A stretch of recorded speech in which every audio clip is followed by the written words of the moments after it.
Hello and welcome to Parity Meetups. Today we're going to be talking about digital asset tracking using blockchain technology and the use cases and benefits that blockchain provides. So I don't know if many of you know, but blockchain technology brings many improvements to asset tracking and processes, which is a hugely important aspect of business processes and monitoring and management and simply how many businesses function. So this can lead to some use case improvements such as transparency and consistency and enhancing efficiency as well. So we at Parity are interested in this because we are building blockchain technology for Web3 vision, which includes Substrate, a blockchain framework, which many are using already to build blockchains themselves, and perhaps also for digital asset tracking. We've recently launched the Polkadot network, and you can find out more there at polkadot.network. But today, we're going to be talking to three bright minds in this technology sector of digital asset tracking. First, we'll be hearing from Torsten Dahmen, Enterprise Solution Architect at Eon Innovation. Then Juha Ristolainen, CTO of Upvest. And then Kishore Bhatia, co-founder and CTO of the Affinity network. And so before we start with Torsten, just a few things. You might notice at the bottom, there's ask a questions. So please feel free during any time during this meetup to ask your questions directly to the speakers. And at the end of each talk, we'll be asking those questions directly to them. We also have a poll to ask about your general feedback around the Parity's technologies and how familiar you are with them. So without further ado, we're going to get started and start with Torsten Dahmen, Enterprise Solution Architect at Eon Innovation. So we'll be handing it over to you right now. Great, thanks for the introduction and thanks for having me. As I was asked to, if I would like to give a talk about the relevance of digital asset tracking and why we think it is important for us and the energy industry, I was a bit overwhelmed in the first place, just because immediately a bunch of reasons came up to my head and I didn't really know where to start or which to pick. So, for example, should I go for hydrogen because Germany will have to import a significant portion of it in order to cover its demand in the future, and therefore we have to track and audit the whole supply chain of it to ensure that hydrogen is really a sustainable source of energy? Or should I go with a proof of origin and the overall management of certificates, which represent a major building block to support companies in reaching their CO2 goals? Or maybe should I be, I don't know, a bit more futuristic and talk about the upcoming machine economy and that more and more people, machines will become customers of us. But this time I decided to talk about the way we are going to towards something like an autonomous real-time energy economy. The thinking behind and some of the challenges ahead of us. And now, without any further ado, I would like to start with some hypothesis about the future. And so, take it or not, but the future must be green and digital. Everything what generates, stores, or consumes energy will be digitally connected soon. Connected units are micronizing, so we see it already coming from the, huge offshore wind parks to residential PVs to, maybe in the future to power banks and toothbrushes, who knows? Everything can interact with everything based on fundamental and digital enforced rules. AI enables independent decision on device levels. AI will act in real time. Price signals should be cost reflective while ensuring a fair distribution of system costs. So we have to get the money for running such systems. And last but not least, digital and programmable national currency, something like the digital euro, will exist, which would enable devices to participate in the community like humans already do. So, but why should utilities really care about that? Because we are providing the foundation of modern societies. Without energy, there's no modern society, and utilities have to provide it day by day. That's our mission, and that won't change in the future. However, the environment does change, and therefore utilities have to adapt to the changes and do things way more differently than in the past. And those changes are introducing three major challenges to our mission, delivering energy to the people. And first of all is the overall size of the system. So the energy demand will double within the next years worldwide, which equals to 21 times the energy demand, and therefore the size of the system of Germany nowadays. And Germany is one of the largest energy-consuming countries in the world due to its industrial nature. And we have to generate and transport those huge amounts of energies in a sustainable way, meaning we will have a less or non-predictable energy feed-in, mainly due to renewable sources. The second challenge of that is speed, the speed of change. We are always underestimating the effect of exponential growth. Quite some time, almost nothing happens up to a certain tipping point where developments are suddenly skyrocketing. And today we see such a development within the field of e-mobility.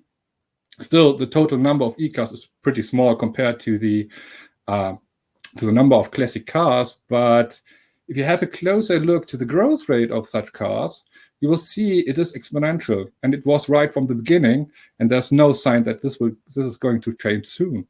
And having an exponential change in a system of such a size, that's like a nightmare. Which brings us immediately to the third challenge, and the third challenge is system complexity. And today it is already a challenge to keep demand and supply system-wide in balance, and to ensure a reliable and an affordable energy supply.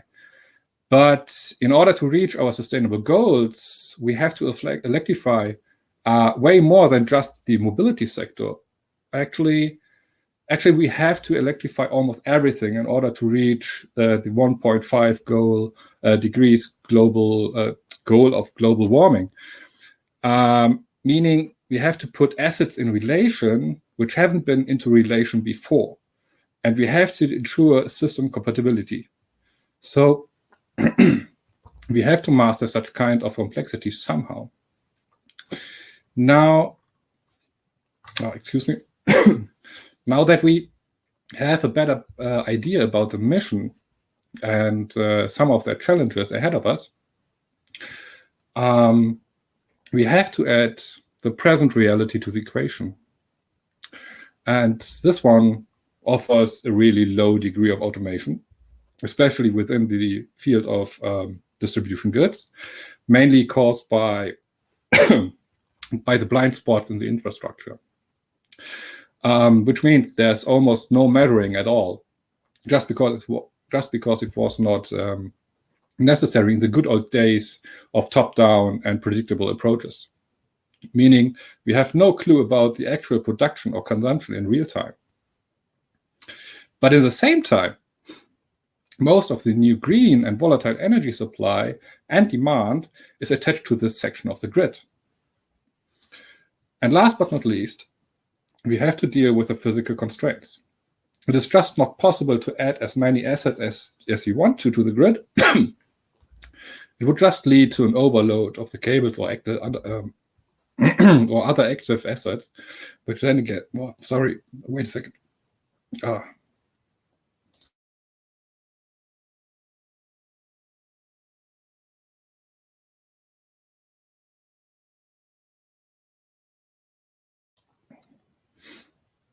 So back again.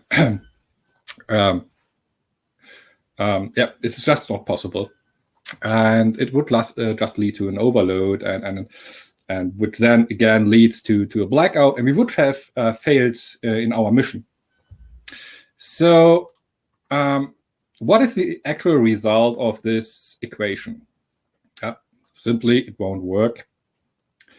Or better say, we have to move the beast of a system to a whole new directory or direction. So what can we do? And yes, true, I've just told you the half of the true story.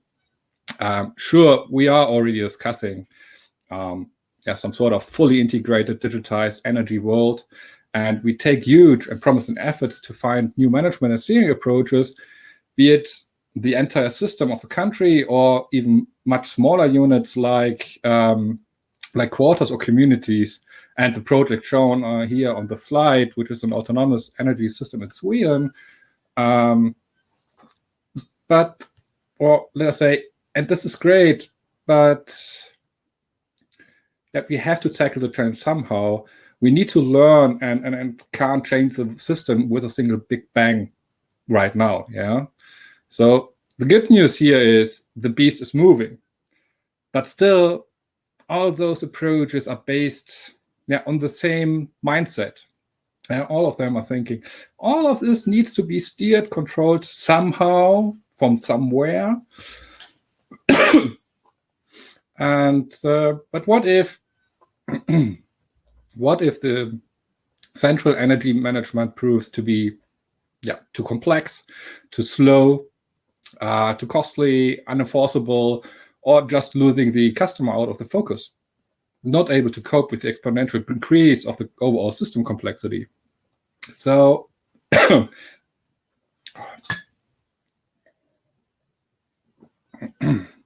so let's just take a step back and think a bit different, and let's see what happens if we change the energy management approach from top down to bottom up. To make it a bit more tangible, I would like to describe it based on a real product development, which is on its way to an MVP release. And the goal of that product, which is called PowerZone as a working title, is to help urban citizens to become an active part in this energy transition and help them to consume real green energy, even if they can't place some sort of photovoltaic on their rooftops or a similar solution. So we are doing this by grouping close-by prosumers and consumers in virtual communities. So they are still connected to the public grid, though therefore it's scalable. And we are incentivizing the consumption of energy which was produced within the community in the same logical second. Meaning, as soon as energy is produced in the within the community and someone of this community is going to consume it, we this consumer will get a bonus. Sorry. But as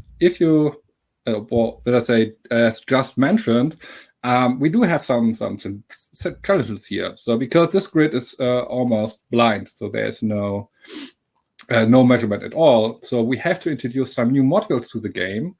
And we're starting with the market incentive method. So that's the first time that we are bringing or introducing decentralized markets where people could step in no matter what, if they are consuming or they have a small photovoltaic or what have you. So we are actually giving up the first time direct control. And we want to reach the goal that through the incentive models that we are able to change the habits and raise the attention of the customer to act more, let us say, grid friendly or more environmental friendly. But in order to get this done, we need some cheap and reliable real-time measurements.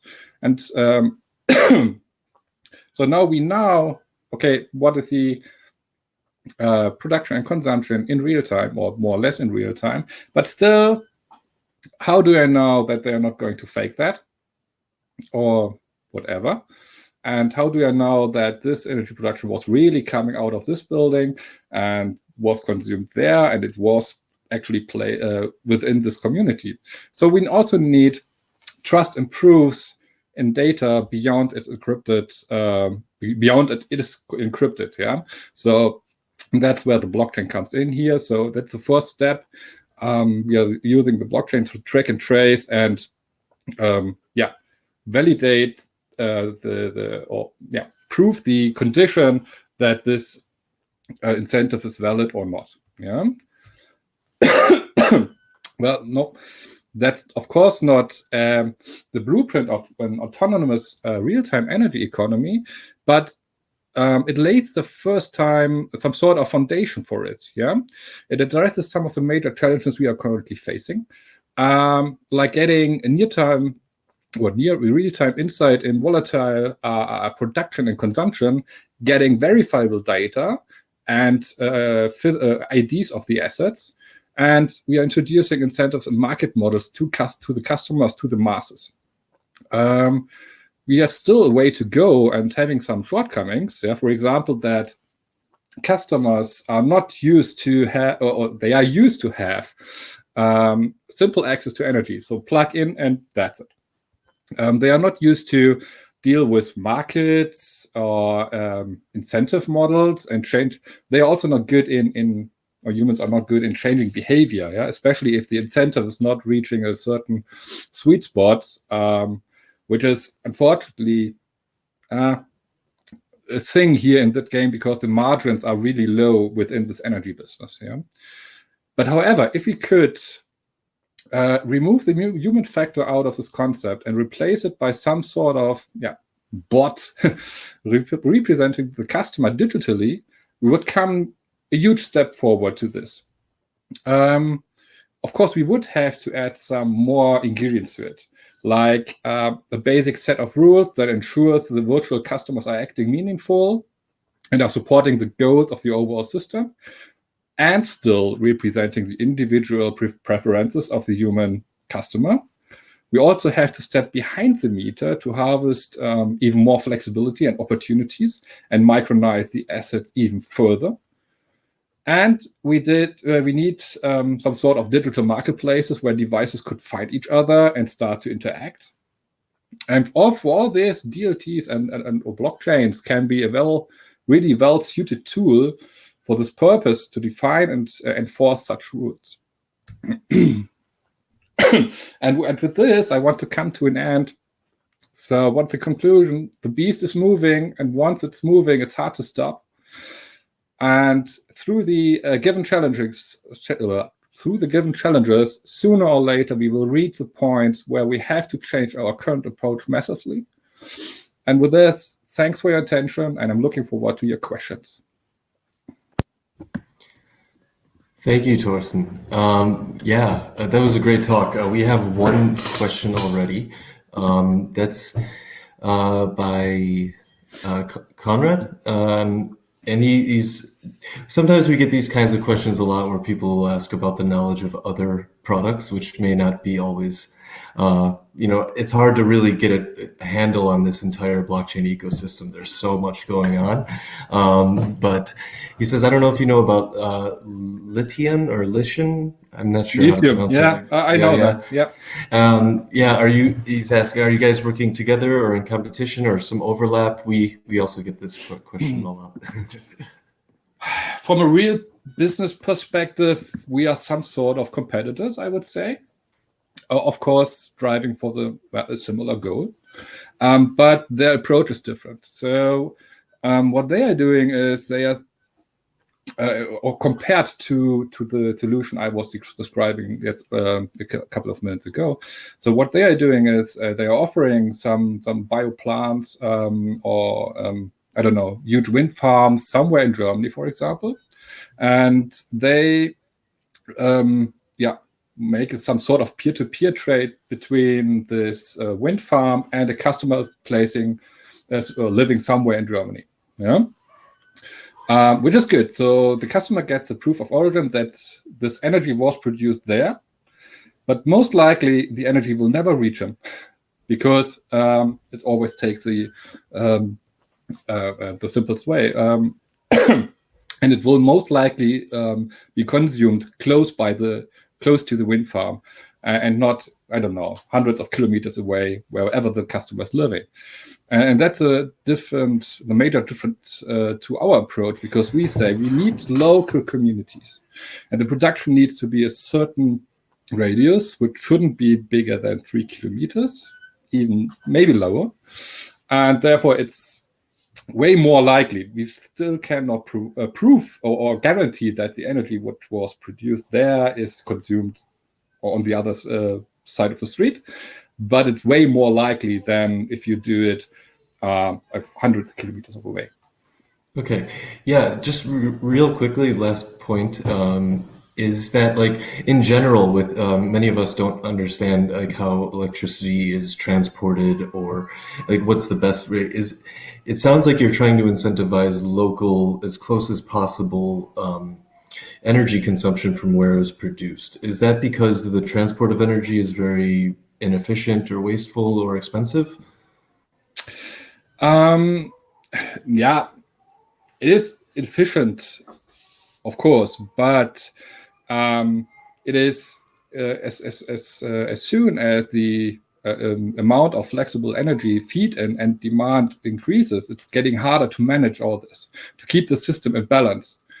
So the biggest issue in Germany, for example, is we do have a lot of wind energy in the northern part of the country, but the most consumption is somewhere in the western or more southern part of Germany, and it's hard to get all the energy from the northern part to the western part. Yeah, so you have to invest in huge amount of infrastructure, in copper, in active components, and so on.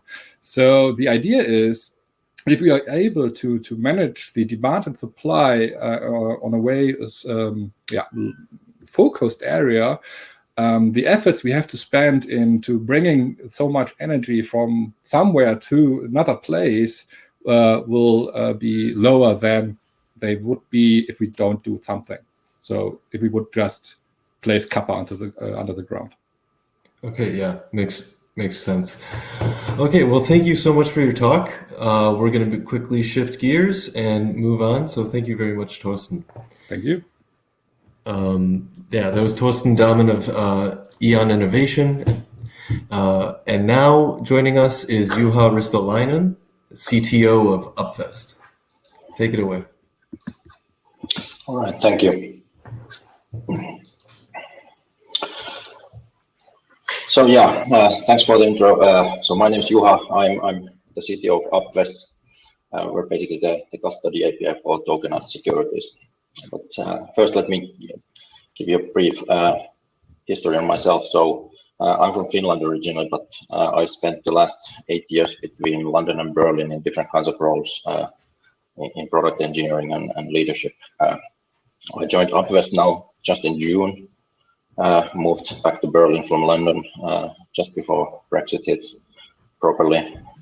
In London, I was working at a fintech called TransferWise, one of these rare profitable unicorns in fintech space, where I was in charge of product engineering for the B2B API side of the business. So basically this embedded finance concept where we embed the API into your own user experience and provide the capability of the platform directly for your consumers there.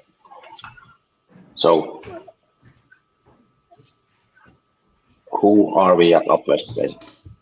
So Upvest was founded around 2017, around the ICO boom that was happening, and it was really a product built by developers for developers. So it was meant to be a generalist API for you to do your ICOs on.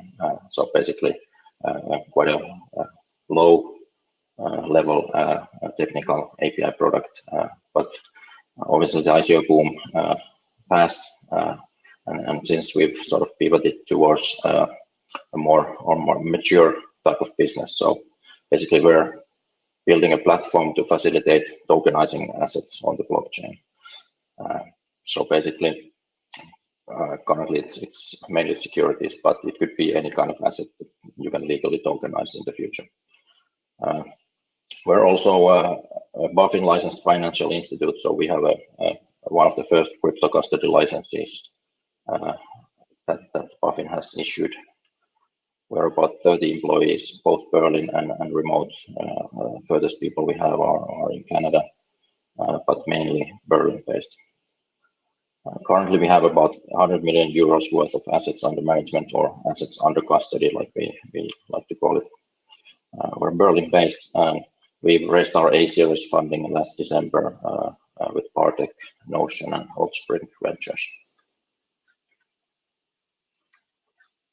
So what does Upvest actually offer then? So basically, as we are a crypto custody licensed institute, we provide that foundation for your tokenized asset products. We're regulated, and you can rely on us and build your BaFin compliant asset tokenization product on top of us.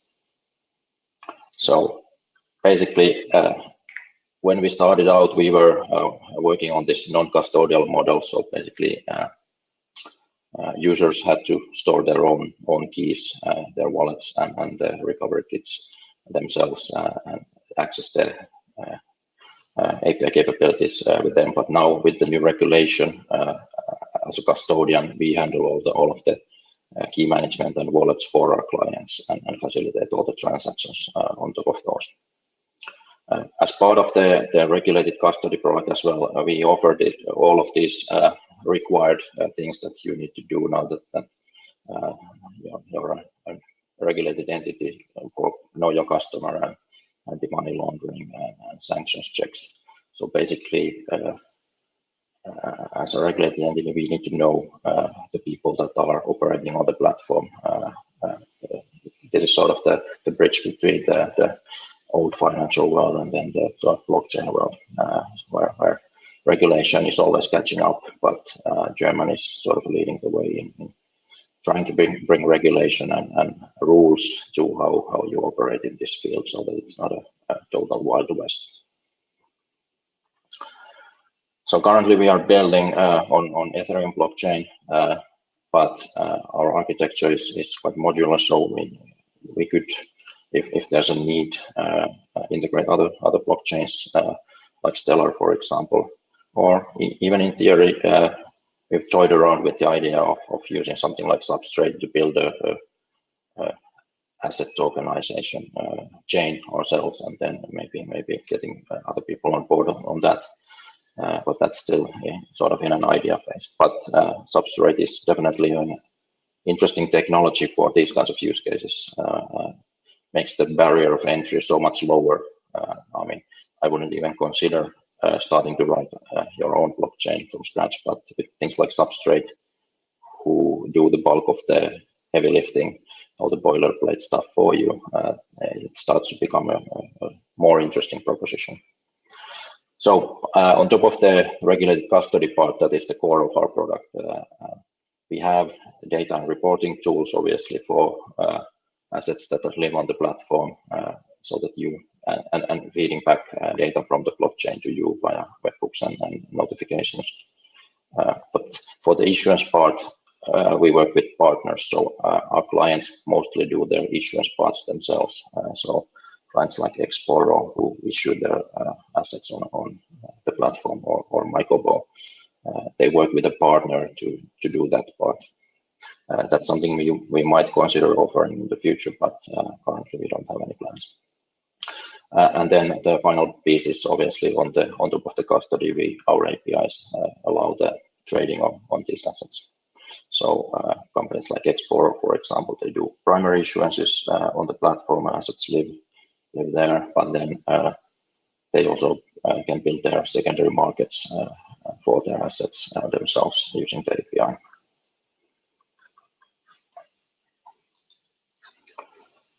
So how does it fit into the big picture then?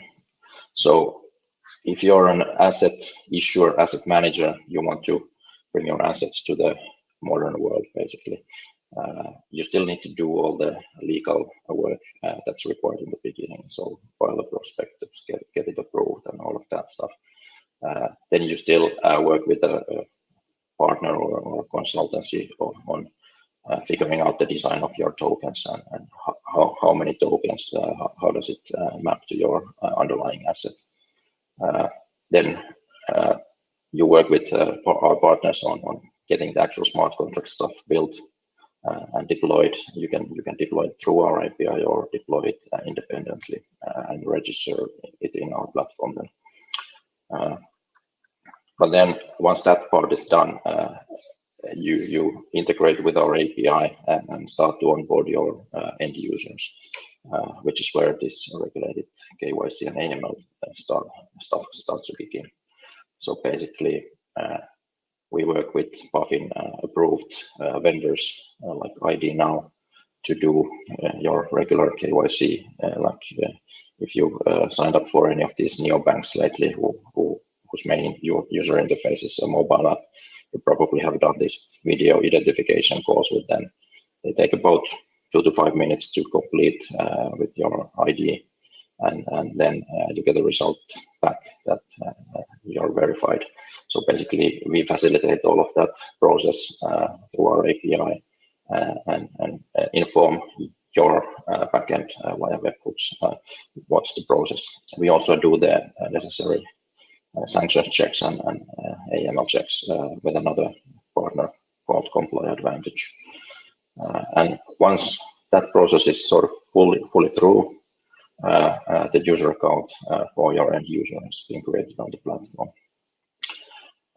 After that, based on how you design your smart contract, you can basically, in your product, you sell your tokens to your end customers, like Exporo. Exporo does a lot of products on our platform. So your end users buy the assets, the tokens, and then you use our API to issue the actual final amount of tokens that represent your total amount of assets and distribute it to the end users that you have created on the platform who have bought the actual assets. Then there's the distribution part. You usually do that in your own platform, but we handle that custody as a regulated custodian now. So you need to have a license to do that. And then obviously our API facilitates the trade and settlement of these assets. You can use our API to build your own secondary market where people can then trade on these assets between themselves.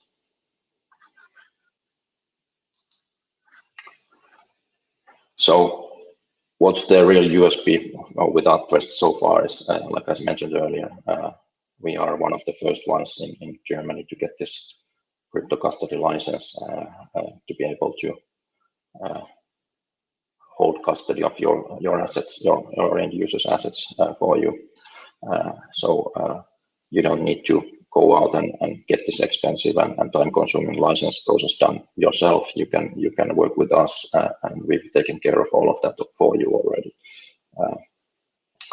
And on top of that, obviously, the KYC and AML checks process that usually is a big piece of product that you would need to build otherwise. But with our solution, it's quite plug and play. You integrate with our API and start listening on events that process has been completed successfully. Obviously, since we're dealing with assets and people's money, we're really security-focused company. So we're building our solution with banking-grade security. So we use hardware security modules for encryption, even though we're on the cloud, but we use Google Cloud and HSM from there. We build our own security enclave, really on a bare bones kernel, and all the insensitive operations like signing and things like that happen inside that, and access is restricted to the parts of the system that only need to access it, and basically building on this zero trust principle inside our architecture as well. And everything is obviously all that behind authentication and access control.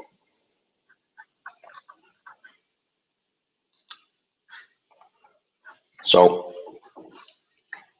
why would you do this then? So basically, what we want to enable is a seamless end user experience for your end customers. So like I mentioned earlier, this trend of embedded finance that I was already working with at TransferWise, embedding the APIs to where people actually use their money. We want to also enable you to embed this securities account and trading capability into your own fintech product. You don't need to build all of it. You can focus on what your business is. We can provide you with the accounts and the custody for your end users' assets. This is really the key differentiator. So if you want to offer any kind of tokenized assets to your end users, if you're a fintech looking to build investment products into your offering, then it makes sense to come and talk to us and offer this directly in your user experience. So what does a typical integration timeline look like then? This is obviously quite an optimized and ideal situation, but it's not far from the truth. So when you come and contact us that you would like to integrate the API and start offering these kind of capabilities to your customers and your product, then we work together with you, our customer success team, and our solutions engineers work with you on scoping and best practices on how these kind of things should be built and specify any specific technical needs. And obviously come to some kind of commercial agreements that usually takes about a month in the beginning. But the actual integration bit after that, it's not actually that complicated. The API is relatively simple. It's a standard sort of HTTP JSON API with a bit of extra security on top. So integration can usually happen within a month. 2 weeks is sort of on the fastest end of that spectrum, but once you've signed all the contracts, you get access to the production live sandbox environment where you can test out to your heart's content on the actual stuff. And then basically, once all the testing is completed, we'll issue you with the production keys and you're ready to go. Obviously, after that, you have integrated it, you will do your issuances and start to distribute these tokens. We will continue with technical support, and obviously we maintain our data product and provide you with up-to-date data from blockchain and your end users and what's happening with your assets and how they are distributed. So where are we now? Like I said, we're still quite a young company. We started 3 years ago, but we have an expanding network of clients and partners that are already using us. And like I said, currently we have about 100 million euros worth of assets under custody, but we're on track to have about 500 million of volume next year. So Exporo, for example, is doing more and more of their issuances on top of our platform. Bitwala use our API for some of their stuff. There's all kinds of interesting things in the pipeline. So obviously, we're always expanding and improving our product. So some of the things that we might be looking at in the future is that our API would also be able to make the actual issuance part for you easier. So provide more support in there so that because in a sense, a lot of the real estate issuances, for example, follow a similar pattern to be able to issue it just via API calls on our platform. So generating and deploying all the smart contract logic for you and things like that. But obviously, these kind of blockchain-backed assets are only a small subset of the whole market. So we want to also enable all kinds of assets to be traded through our securities API. So that's an interesting area where we are looking at. So that was pretty much the Upvest in a nutshell so far, but I just want to have a quick plug in the end. So like I mentioned, we've raised our funding and now we're looking to ramp up the team. So we have quite a lot of roles open, especially backend engineers with Golang skills are highly sought after, and DevSecOps people, so DevOps people with security focus as well. and go check out the website. That's it from me. So thank you. All right, thank you, Juha. We didn't get any questions in this time, but we are kind of running out of time real quickly, and we still have one more talk to get to. So thank you very much for your talk, All right. and we'll be moving on to the next All talk right, now. thank you. Thank you. All right, so if the next speaker can activate their video. I know that was probably shorter notice than what we prepared for, but there he is. Up next, we have calling all the way from New York City for most of us here, is Kishore Bhatia, co-founder and CTO of the Affinity Network. So thank you, and take it away. Thanks, Phil. Definitely great presentations, covering energy sustainability and the financial assets, custody in their order by, Thorsten and Juha. I think it naturally sets the stage for talking about identity. And that's really, what I want to discuss today. A quick intro about myself. I'm a CTO, co-founder of Affinity Network. We kind of established the core, team just recently. It's been 6 months since we've started building and launching some of the core businesses, which we'll go through today. But I started working on this, this idea with some of the core co-founders almost a year ago. Started from Singapore, and then gradually started building and building our team as well. And the core team is now situated in Berlin. So I work with the Berlin folks very closely every day. In the setting up of the Tech Hub, there's been obviously a lot of experiences that we have pulled in. I wanted to just share some of those learnings and experiences, and take the topic of identity and data privacy, and then kind of walk through how we ended up looking at Affinity as one of the core building blocks for for those types of businesses. So quickly shifting to my sharing of the presentation. Let me know if you are able to see it. I'm hoping all that is fine. The topic obviously is identity and credentials, and I took a quick pause, and I saw what we are doing today and where we are in the centralized world of big data platforms and identity single sign-ons, and ideally what we have today is data silos. So what you see is your representation in different platforms, whether it's social networks, whether it's financial and payment networks, or if it's health, skills, education, and so on. So what we are seeing in terms of the overall shift is towards you. So how do you define the seamless access and control in all of these different silos that we have seen before in the Web 2.0 world, and bring it all together centrally around basically centralized around you. So if there are certain data elements, certain credentials that could actually be enriched every time I end up using a service, and if I can control that and clearly port that into multiple platforms across borders, then that would be a better future, not only private and secure, but also a lot more peer-to-peer to start verifying. So the shift is towards that future. But how do we start? So if you look at the some of the things that are happening since early 2015, although these technologies have existed for a while, internet is one of the biggest examples of how multiple protocols came together, even sometimes competing with each other, and gave us a layer which has totally opened up the the digital economy and the human potential. But at the same time, it has also created a bunch of inequity and certain divide in terms of how do you identify a particular human being.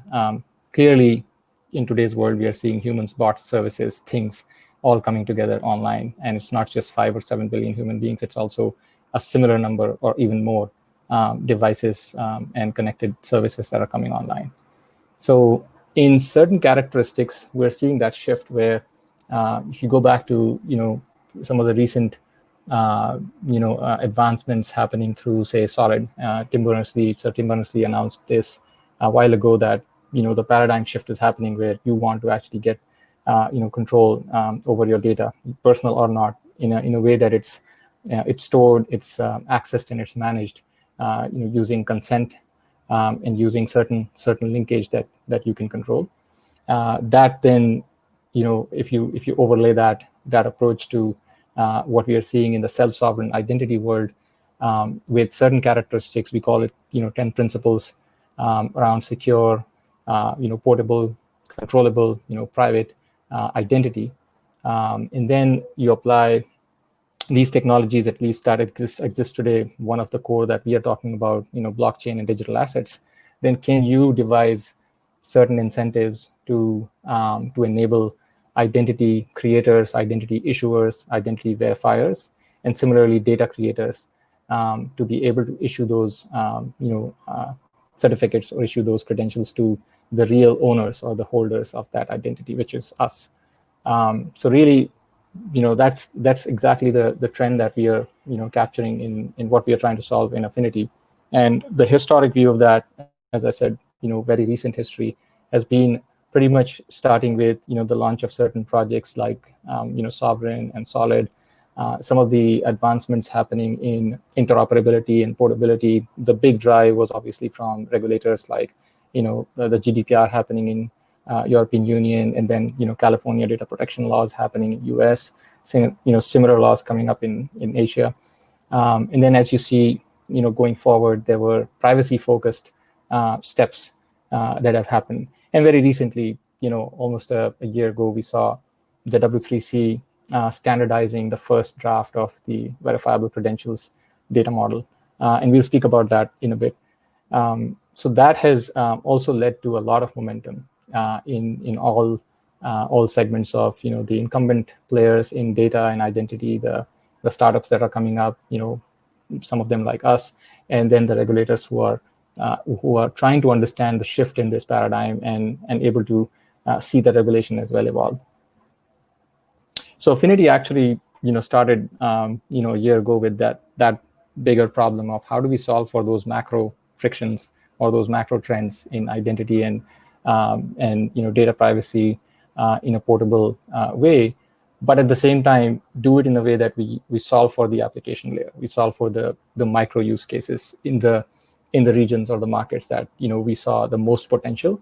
And what we saw was that the lens we want to apply would be of a societal impact type. So as you saw in the Sustainable Development Goals, that came in earlier on, everybody's starting to think about climate change, energy, and overall growth that we were seeing.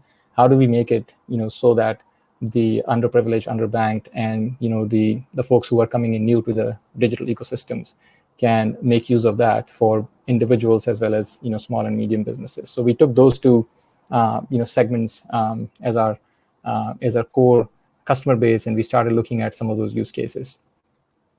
What we found is clearly two sides of this problem that centers around you.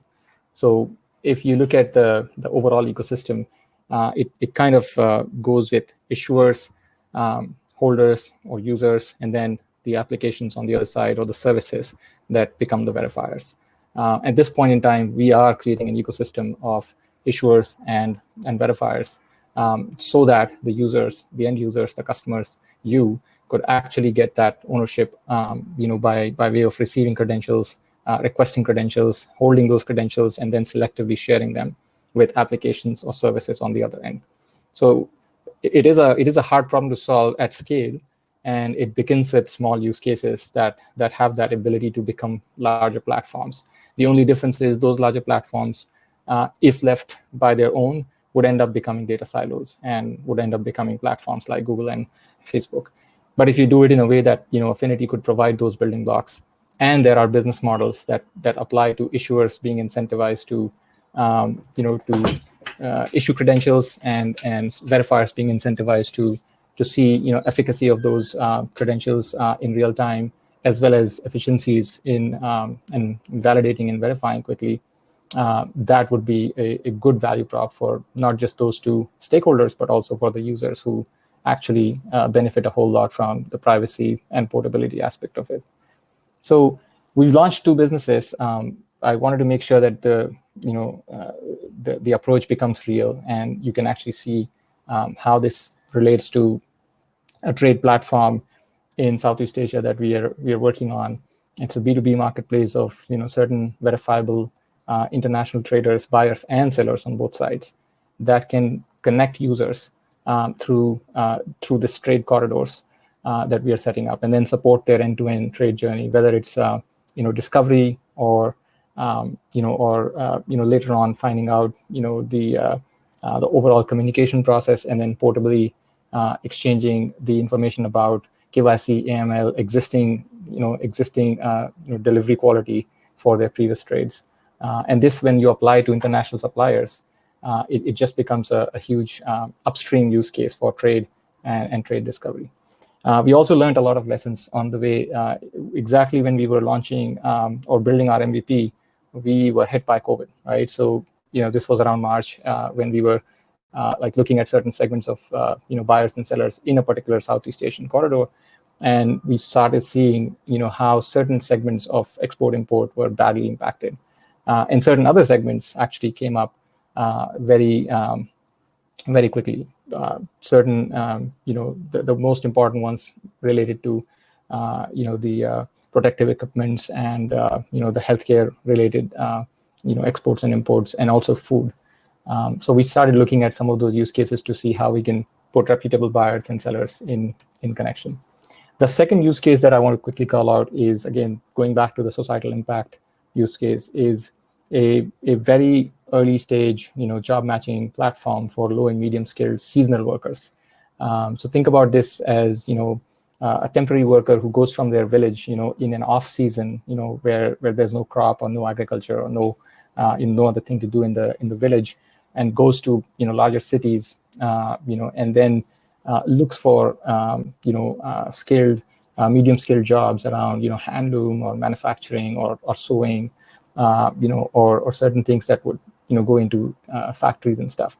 Now these skills are basically learned over time, and you also have certain amount of temporary nature to these jobs. So how do you make sure that they can continue to build those skills and they can continue to hold that verifiable credential with them as they look for growth in that ecosystem? The same thing is a problem for employers as well. Like how do I as an employer discover verified profiles and have a fast way of hiring without middlemen or agents in place? So this is really the aspiration for the Good Worker platform that we are building, and at the same time, the goal is to make this Good Worker evolve into a larger economic potential for their own careers, which then goes from the enablement to that step to probably the next step around education, upskilling, healthcare, microfinance, and good home, a good community type of use cases. So again, credentials, empowering workers beyond their careers, and again, doing that in an open and interoperable fashion. Just to give you a quick layout again on how issuers and verifiers work in that ecosystem, we have been able to prove within Good Worker, built on top of Affinity, that we could actually verify operationally, as well as through APIs and certain ways that we have transformed unstructured data into machine-readable, verifiable credentials, that we can source that, issue that credential to the worker, and do that from multiple sources. So what you see on the left side of your screen is all the sources through which you can actually source that data and actually put that data into the custody of the worker. The worker is then with the ease of the UX that is designed in a way that it doesn't sound like self-sovereign identity, or doesn't sound like blockchain, doesn't sound like a wallet. They are able to do that just the way they've been used to in the Web 2.0 world of using, say, a messenger or a Facebook app or a WhatsApp.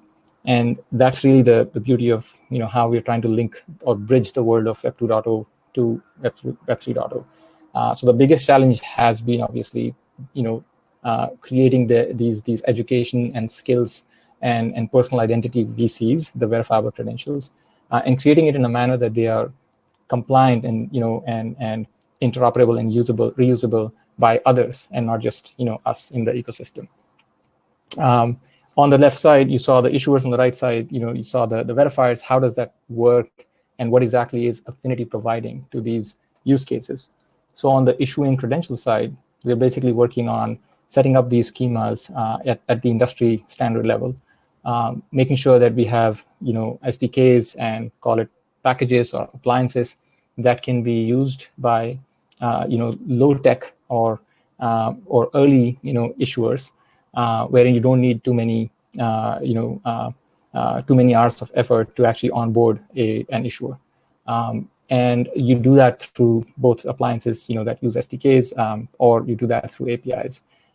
And the other thing that we are moving towards is applying revocation lists, which is one of the things that you can use to revoke credentials, or in a timely fashion invalidate credentials. On the worker side, the custodial wallet is something that I also liked how you have mentioned earlier in the presentation, how there is a custody element to everything, around the things that you have tested for, like KYC, AML, as well as financial holdings. In our case, that starts with the basic credentials, starting with identity, proof of social identity, and then proof of credentials around skills, education, and employment status. And through that, we can make sure that the worker doesn't need to actually know too much about managing those storage elements or their own data stores, and it's just another app, or it's just done via the app experience on Good Worker.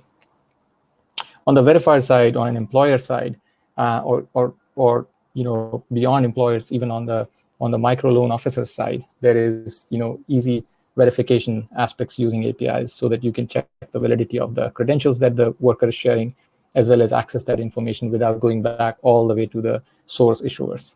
But then on our side, we do maintain the linkage to the source data, because we're not porting the whole data into the worker's wallet. So if you want to really trace back, what exactly is the source of verification, you can actually go all the way back and look back at that. A quick view of the architecture. In the interest of time, I would also love to see any questions coming up. Our vision is to move from the application level toolkits and basic building blocks to ensure that the issuers, verifiers, and the application developers are not worried about DID methods, or verifiable credentials, or interoperability, or scaling. It is something that we want to solve for. So what you see in the colored elements here is the very primary basic building blocks that we have launched with. And I'm going to share the open source linkage and the getting started guides in a bit. The next level that we are building right now is the concept of what you call as credentials management platform. So SSI as a service, everything through an API, everything through HTTP endpoints that you can do. If you can quickly enable pilots to have applications, enterprises building and enabling faster move to credentials management, that would be a good way to do that. And then if you continue to want a high-touch customizable solution, you can then go and use appliances or SDKs as well, and do it in platforms, languages, or architecture patterns that you're comfortable with. So both the easy way to prove out something, pilot something, see the use case working, and at the same time continue to customize and scale as you go further with the use case. And the last part is actually, which is I think is a couple years away, is the ability for us to feasibly and from a business incentive standpoint, set up a credential discovery and exchange protocol. In whatever we have done so far, we haven't built anything on layer 0 or layer 1, right? So the goal is not to invent our own blockchain or to basically start our own DID method. So what we've done is we've leveraged open source as much as possible. We've started on the interop layer from day one, and similar for the VC schemas as well. And we worked with the Decentralized Identity Foundation and standard bodies to ensure that we are sticking to some of those some of those standards and even the roadmaps that are coming through. So that's like the third layer that we eventually want to get to in order for the applications, issuers, and users to discover credentials and then exchange these credentials in a peer-to-peer manner, which again sets up a sort of like open marketplace of credentials. So that's really the gist of it. I'll leave the folks in this call with a bunch of links and actually show really quickly the documentation. It's live actually on the Affinity project. We're also rebranding ourselves as Affinity. It has the ID word in it, and then you can actually start getting used to the concept of self-sovereign identity. The three elements of issuer, holder, verifier, and then if you're able to successfully launch and build something, you can also go ahead and look and contribute or log issues on our SDK mono repository for various elements that we have shared. One last thing is the ability for you to actually test out the methods that you're using. We use currently the DID YOLO and the DID element method. You can actually resolve DIDs. You can even check it if you're not using, and you can use similar checks against the type of schemas that you're creating or the type of verifiable presentations that you're creating. So some of these tests that we wrote for ourselves to test our own compliance with standards, we thought it's better to just release it to the community and keep developing in the open. So I'll go back to what I shared earlier. We're also hiring and you're hiring in Berlin as well as in Singapore for these different roles in product design, engineering, and business development.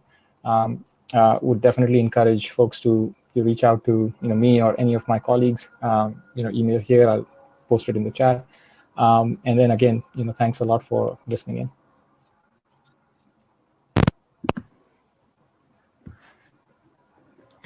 All right, thank you. I'm still waiting for some questions to come in, but I wanted to ask, a big part of digital assets and ownership is like obviously what you're talking about with identity, us owning our own identity.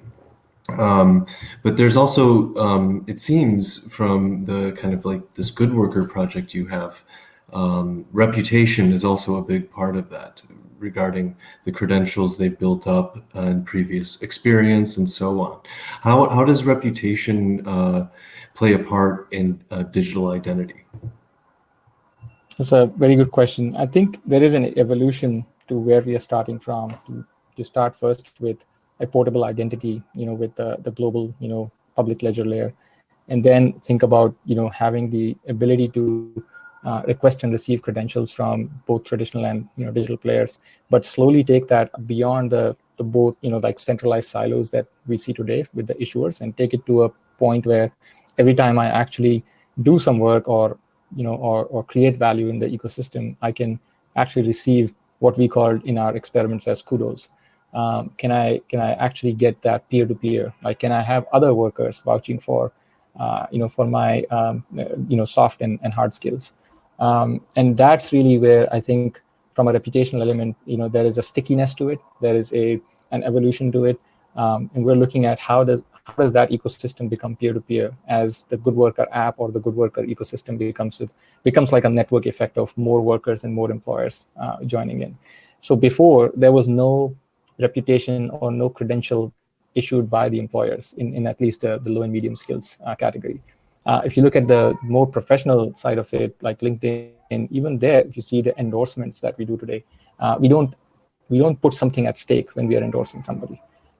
So what we are looking at is, how do you incentivize, in a way, the fairness to to building that credential and then building that reputation system, but how do you also not end up being an AI-driven limited use case where everything is just done in a way that we think, right? So it needs to be experimented as to how that ecosystem evolves, at least in one market, that is India, and then we can look at how do we take it from one market to another market where, say, a good worker in India wants to now migrate to another border, another country. Does that actually work? Because the real portability test will then happen between regulators and between countries. Yeah, interesting. We're already over time. I'm sorry, but let's Let's squeeze in another question. Let's see. Okay, we do have one question. How do you plan to operate Good Workers app without the ability to procure crypto in India for issuers and verifiers? That's a very good question. So our primary hypothesis was that if we can prove the value in credentials, and if we can, as we call internally in our team, get the water flowing through the pipes, it will automatically start with more organic existing ways of valuing the VCs, which is the issuance and the verification process. And we've already validated that actually works. Like there is an actual cost to validating somebody or to verifying somebody, and you can actually see that already happening in folks like IDFI, Onfido in the Europe and US, Fastpace, people who are spending real money per user verification today, and that's like a digital credential that you get per API call. And the thing is, you don't even own that. Like every time you want to verify me as a user, you have to pay that.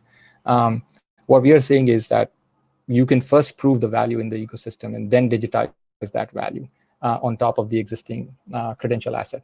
And that's why in my diagram, you saw that our vision is that the digital asset space that we are looking at to incentivize issuance and verification would be first proven by way of creating the asset in a way that it's valued by the marketplace. Just the existence of that running ecosystem. And after that, it's for us, it's easy to actually, join in natural, like, digital payments on top of it or digital assets on top of it. So we didn't start from the tokens. We actually want to get to the tokens towards a point when we have proven that exchanging a digital asset is actually, proven with some incentives in the marketplace. Hope that answers the question. Yeah, it does really well. Thank you so much for joining. Yeah, we're definitely out of time right now, so we're going to have to close this down. Thank you to everyone who attended as well. We're going to have more meetups like this we're going to actually have a conference, Sub-Zero, which is a Substrate developer conference. So if there are any developers out there who are interested in getting to learn more about Substrate, head over to substrate.dev. that I just put in the chat. And at the top, you can find out more about Sub-Zero starting on October 15th. So thank you to everyone who joined. Thanks to all the speakers, and look forward to seeing you all at the next event. Bye.